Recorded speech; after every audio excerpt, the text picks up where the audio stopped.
Hello everyone, আসসালামু আলাইকুম। সাথীস cooking studio থেকে সাথী বলছি।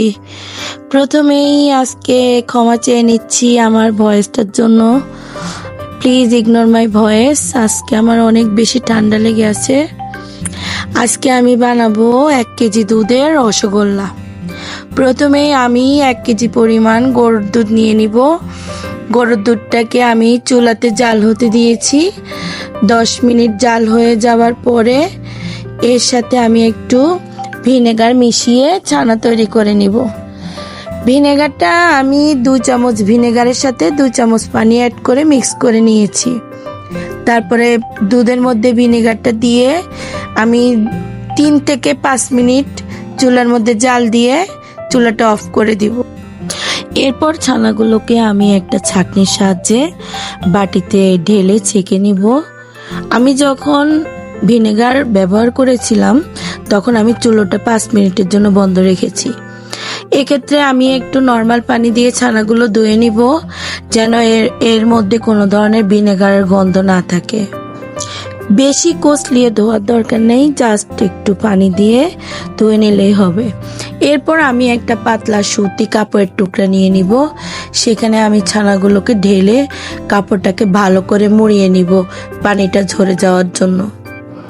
এটাকে জোর করে বেশি ফ্রেশ করার দরকার নেই, এটা অটোমেটিকলি যতখানি পানি ঝরে যায়।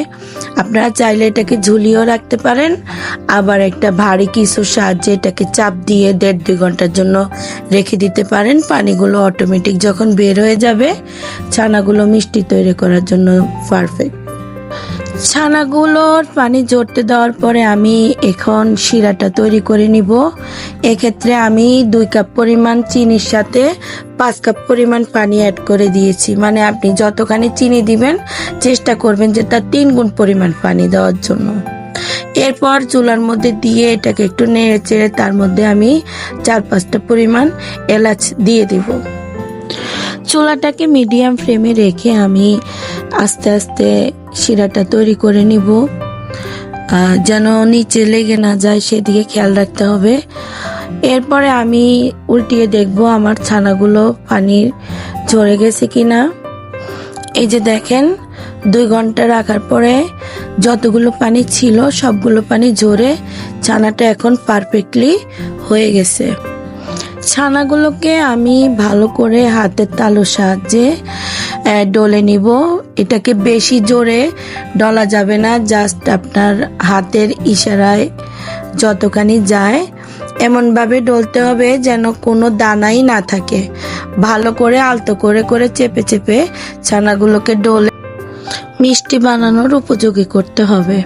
ছানাটা যতখানি মিহি হবে মিষ্টিগুলো ততটাই ভালো হবে, ফেটে যাবে না বা শিরাতে দিলে খুলে আসবে না।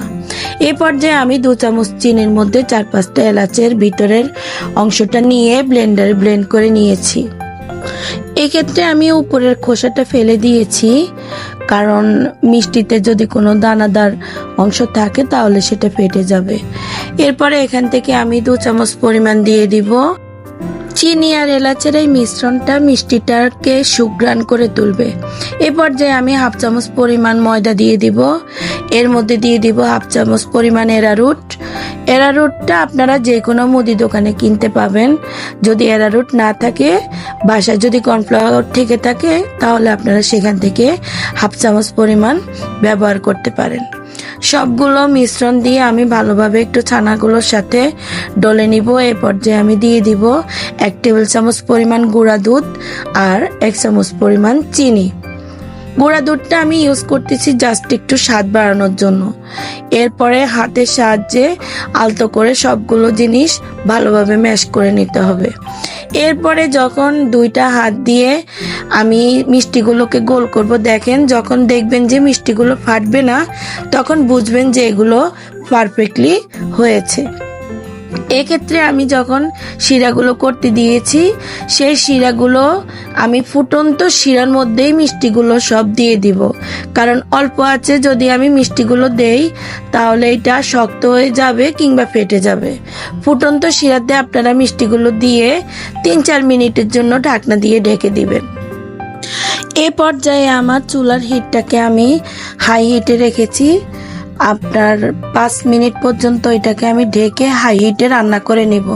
এই যে দেখেন সবগুলো মিষ্টি কি সুন্দরভাবে ফুলে উঠেছে, রসগুলো ভিতরে সব ঢুকেছে। মিষ্টির শিরাটা যদি পারফেক্টলি না ঢুকে তাহলে মিষ্টিটা খেতে ভালো লাগবে না। এরপর এটাকে আমি ঠান্ডা করে 5-6 ঘন্টার জন্য ফ্রিজে রেখে দিয়েছি। ফ্রিজ থেকে বের করেছি। এই যে আমার মিষ্টিগুলো দেখেন কি পরিমাণ স্পঞ্জি হয়েছে, এগুলা অনেক নরম তুলতুলে হয়েছে মাশাআল্লাহ।